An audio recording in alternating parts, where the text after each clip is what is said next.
Are you doing any new things? Are you learning something? How are you spending your time at home?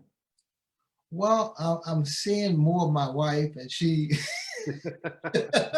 We'll talk about that later.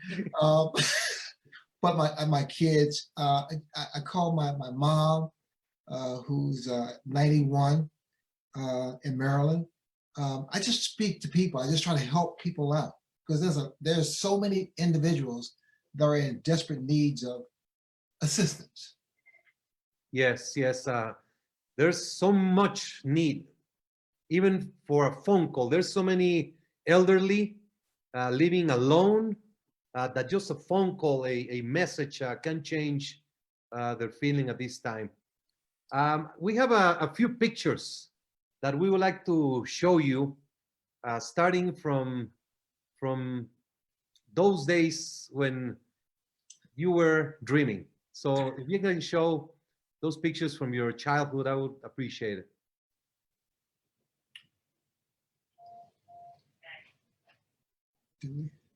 Okay. Oh my God. That is my father, who unfortunately is no longer with us. God, that was the first big item that I bought as champion. It's a Rolls Royce. That's what it is? I don't know. I just knew it looked good and I bought it. And tell us about your dad. My father was one of the most important people in my life. My father was not highly educated. He dropped out of, I think, school at sixth grade, fifth grade to help his parents out. But my father, I get my heart from my father. He never gave up. He took care of the family. No matter what the situation or scenario was, he always fought for his family. And I did the same thing. Yes, you had a close relationship with him. Did he box? Anyone in your family boxed? My father boxed on the streets, in the backyards, in the alleys. He wasn't a amateur boxer or whatever, but he loved boxing. And when I started boxing, my father was like the proudest man ever. And here's my mother and my dad. My mother, who is just, I get my determination from my mom. She won't give up. She will not give up. And I take that from her, no matter what it is, no matter how it looks, how gloom it looks, my mom's determination came out in me. Strong character. There they are. Mom and dad again. I love them so much. And although, they didn't verbally say, I love you until recent, because I think we just take things for granted, or if that was not put on us, if no one told us how much they love us, we forget to say that, those special words, because you'll never know when you won't see that person, that parent, that friend, that brother, that sister again. Because I have a habit now of saying, I love you no matter what, to everyone. Yeah, when it's so regretful. You never know when's the last time you're going to see someone. You don't know. And life is so fragile. And yeah, I think it's a very important concept to always keep present, to make that person feel and understand the meaning that they have. And you grew up as a kid, and we have a few pictures from you from your book, from these early years as a kid with the boxers, with the boxing, starting your way into this sport. What do you remember? What can you tell us? Oh, wow. Well, this photo here is after I came home from the 1976 Olympics in Montreal with the gold medal. It's the most powerful, most cherished moment of my life. And I've had some good moments, but this one, because I didn't think I was going to go pro, I didn't want to go professional. I was going to go to University of Maryland to further my education and get a great job and take care of myself and my family. But my dad was ill, and I turned pro to help the family. this photo brings back some incredible, vivid memories because this is where it all began. And you made such an impact. Those are the good times right there. Oh, and my parents, they drove up in a bus to Montreal, and my mom, Pepe Carrera, one of my trainers, my dad with the white hat on to your right. I was so proud. There was no way I could lose that fight with Arthur Adames for the gold medal. To represent your country, it's such an inspiration. And then came. Oh my gosh, this is my little son Ray Jr. and who is like 45 years old now. But that was the cutest, and I tell you, I was so proud of him. He was like, I think he was 4 years old, 4 or 7 years old. Yeah, when he did that, when we did that commercial.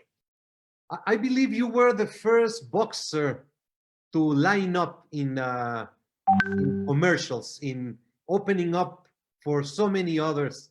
I think you should be very proud of that because your image. You know, Mauricio, I was proud of that. I was happy for that. I mean, I could never dreamt that could have happened to me.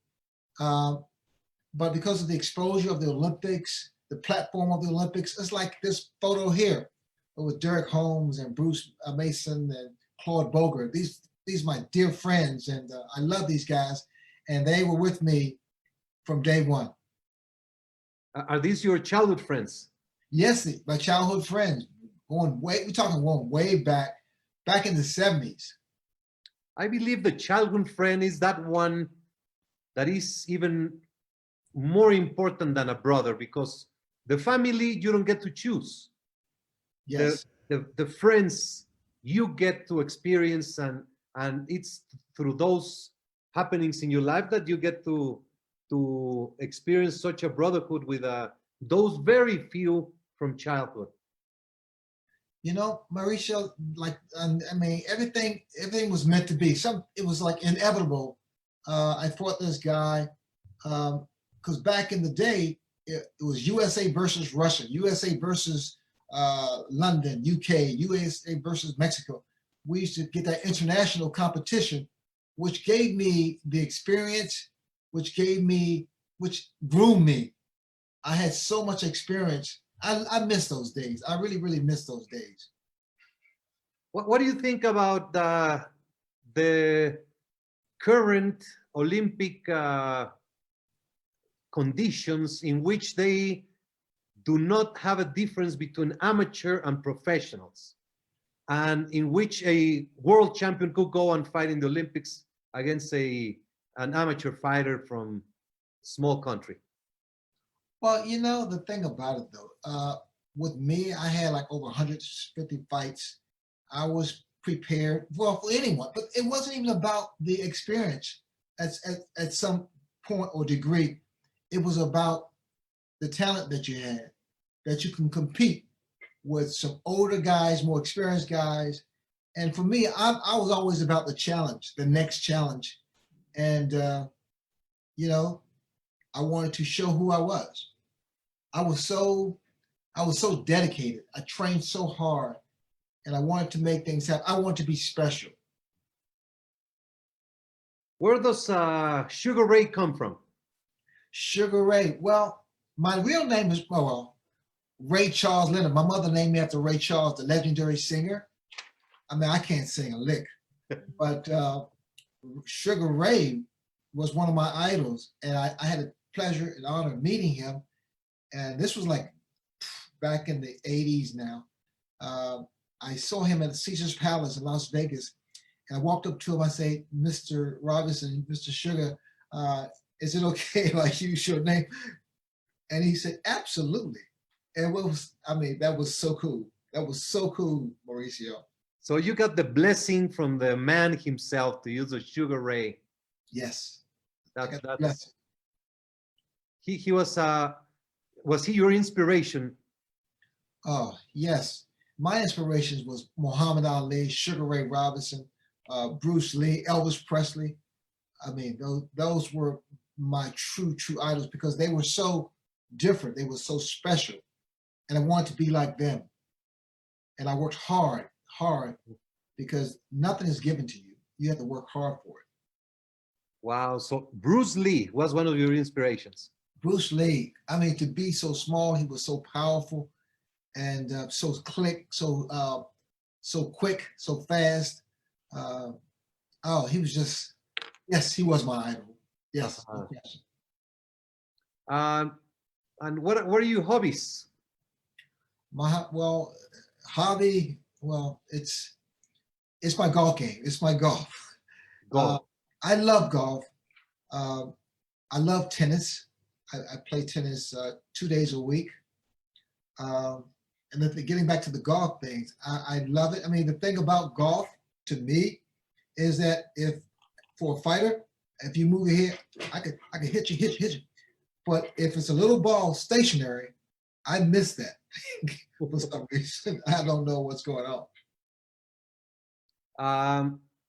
How was your experience with Dancing with the Stars? Oh my God, Mauricio, you have no idea. I was petrified. Whew, I couldn't breathe because that was just another element. I mean, although the dancing moves and using the footwork is, I did a great deal of that in the ring, but outside the ring, being choreographed, I did the best I could, and but I loved it. I absolutely had a great time. Um, wow, man! And this young lady here, she took care of me. She gave me as much as she could, and I thank her every time I see her. How many episodes were you involved in Dancing with the Stars? I got knocked off probably in the third. Yeah, let's not talk about this, okay? I know you're a winner. You're a winner. Oh, I had fun. I had the best outfits, and although the pants at sometimes were a little too tight, I had the best time though. Oh, it was wonderful. It's one of those moments because even today, Mauricio, people see me. I'm on the plane. They say, "Sugar, Sugar, right? Dance with the Stars, right?" I say, "Yeah." So they've forgotten my my little boxing career. Yeah, it gives a new shape. Let me tell you a funny story. My wife's nephew came with me to a WBC convention in Las Vegas. You were there, and many champions were there. So I told them, please help me take care of George Foreman. So he's taking care of George Foreman, and he sends his friends the picture. Oh, look who I'm with. And all his friends respond, oh, you're with the cook. Because of The grill. the grill. Yeah, it's new generations. It's a whole new. Yes, it is. Which was your toughest fight? You know, Mauricio, I get asked that question every day. Every day I get asked that question. And they were all, I mean, I could pick them out. My second fight, even my second professional fight, Louis the Bull Rodriguez. That was my first fight, Louis the Bull Rodriguez. And Willie Clawball Rodriguez was the second fight, who hurt me, who almost knocked me down. Wow. Tommy Hearns was a beast because he had the long jabs and the power in his right hand. Roberto Duran, Hands of Stone. Oh, I mean, I can smell his breath right now. I can go back that far in time to feel it. Wilfred Benitez, and he doesn't get credit because he didn't beat either of us, but he took me to school. He was so composed. I never missed so many punches in my life. Wow. You know, I was watching one thing about this thing of being in lockdown. I've been watching lots of fights, and I just watched the Hearns, the first one, and it's so dramatic because he started very fast, very strong. Mhm. Then you got the middle rounds, but then you faded away. Right. In the 9, 10, something on it, because he was looking, and then he took a second breath, and then you come back 13 and 14 with that dramatic, that takes a lot of courage. And I used to love the way Angelo Dondi talked to you in the corner? Mhm. Was he a good motivator? He was, well, I didn't need the motivation, but he said the right thing at the right time. He said, "You're blowing it, son. You're blowing it." And without even looking at me, it's just what he said. And I picked myself up. I was exhausted, and I went out there to be aggressive because the fight was too close to be comfort. I mean, I went into that. I went out there for the next 12, 13, 14, 15 rounds with the mission. And Tommy, I tell you, my left eye was closed. Tommy's jab, and I didn't know Tommy was as good a boxer as he displayed. That was one of my, if not the toughest fight of my career. Yeah, it took, you had to go all the way deep. All the way, you know. And again, it's hard to really give you a feel of how it felt because I was so tired. And that's when it calls upon your intestinal fortitude, your heart, what you're made of, who you are, and how bad you want to win. And when I want to win, which was all the time, a couple times I didn't want, I always want to win. But the moment I call upon that thing inside of us, we all have it. We can't activate it. It's when I come back strong. Even with Donnie Lalonde, same thing. Yeah, that was, we were talking, Donnie Lalonde was strong. You know, that fight is historic because you were the super middleweight champion, and no, he was the light heavyweight champion. Yes. And the WBC created the super middleweight division. Right. So that fight was for 2 titles. Yes, it was. And you're the only one who has ever conquered. And that fight, he was so strong. You were telling me. It was Mauricio. One day we're gonna sit down and watch the fight, and I'm going to tell you what they didn't see. The fact that I couldn't fight him inside because he hurt me every time inside because he was so strong. But I kept my composure because the first time he knocked me down, I wasn't hurt. It was kind of on the temple, knocked off my equilibrium, and I went down. But I got up and I was very composed, and I knew he was gonna come at me. And he came at me, and he kind of punched himself out, and I hit him to the body. We'll talk about this. We'll show you this fight when we get together. But you know, when you hurt him, because I think it was the 9th round. 8th round. Was it 8th round? I believe the 9th round was a knockout, but I might be wrong. But he was hurting you. Yes. And then you came back, and once you hurt him, my father used to say that none other than Sugar Ray Leonard had that instinct.